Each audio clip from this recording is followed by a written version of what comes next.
اب یہاں سے ہم درجہ بدرجہ مزاج بھی سمجھ سکتے ہیں۔ سب سے پہلے اللہ کا حق، پھر ماں باپ کا حق، اور پھر ساتھ کا وذی القربیٰ، اپنے قریبی رشتہ داروں کا بھی تم نے خیال رکھنا ہے۔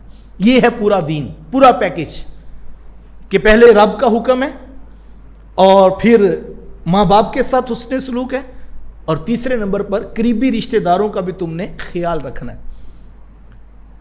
والیتامی والمساکین، پھر آگے کہا یتیم بھی ہیں، مسکین بھی ہیں، محتاج بھی ہیں، غریب بھی ہیں، سب کی تم نے مدد کرنی ہے۔ اللہ نے تمہیں وسعت دی، لیکن یہ ترتیب کبھی بھی ڈسٹرب نہیں ہونی چاہیے، اس کے اوپر ہماری توجہ رہنی چاہیے۔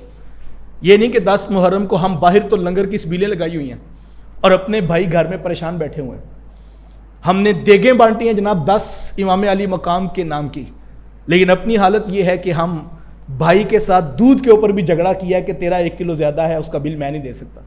یعنی وہاں 1 کلو پر جھگڑا ہے اور وہاں جو ہے 30,000 روپے کی دیگ بانٹی جا رہی ہے۔ تو سب سے پہلے مجھے اور آپ کو اپنے بیوی بچوں سے لے کر، اپنے ماں باپ سے لے کر، اپنے رشتہ داروں تک، اور رشتہ داروں سے لے کر پھر آپ آئیں سوسائٹی میں وہ طبقات جن کے ہاں جو ہے وہ عزت کی 2 وقت کی روٹی بھی نہیں۔ آپ امام حسین رضی اللہ تعالیٰ عنہ کی یاد میں جو ہے وہ کچھ پکا کر ان غریب بستیوں میں جاتے ہیں تو یقیناً یہ سعادت اور خوشی کی بات۔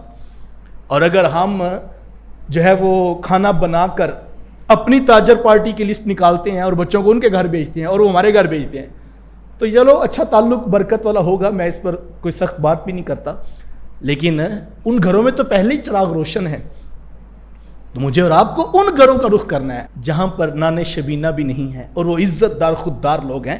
امام علی مقام رضی اللہ تعالیٰ عنہ کے نام کا بانٹنا ہے تو امام حسین رضی اللہ تعالیٰ عنہ، اللہ اکبر، آپ کی عادت تھی کہ آپ مسکینوں کے ساتھ کھانا پسند کرتے تھے۔ تو غریب اور لاچار اور محتاج لوگوں کو تلاش کرنا یہ ہماری ذمہ داری ہے۔ افضل ترین صدقہ کیا ہے؟ علماء نے اس پر گفتگو کی ہے، کہا کسی ضرورت مند، کسی حاجت مند کی ضرورت کو پورا کرنا، جو اس کی ضرورت ہے وہ پوری کی جائے، اور وہ افضل ترین صدقہ ہوگا۔ لیکن اگر ہم اس کی طرف نہیں آتے، یہ دور موجود میں اس وقت معیشت کا جو بحران ہے، مہنگائی کا طوفان ہے، تو بجلی کا بل ایک سفید پوش شخص کے لیے بوجھ بنا ہوا ہے۔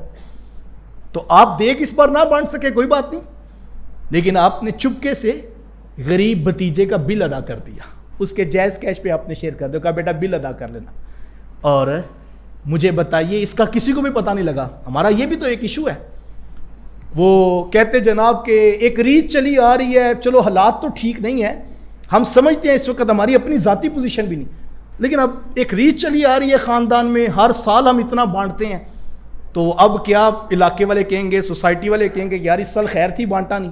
یہ پریشانی ہے کہ تم اپنا وہ جو معیار تم نے بنا رکھا تھا کہ 2 بڑے جانور ہم 10 محرم کو ذبح کرتے ہیں اور سارے بانٹ دیتے ہیں، اب وہ تمہارے گھر کے باہر میلہ لگنا چاہیے تاکہ تمہاری وہ ساکھ بھی برقرار رہے، لوگوں کو بھی پتہ لگے اتنی بڑی ٹینشن نہیں ہے۔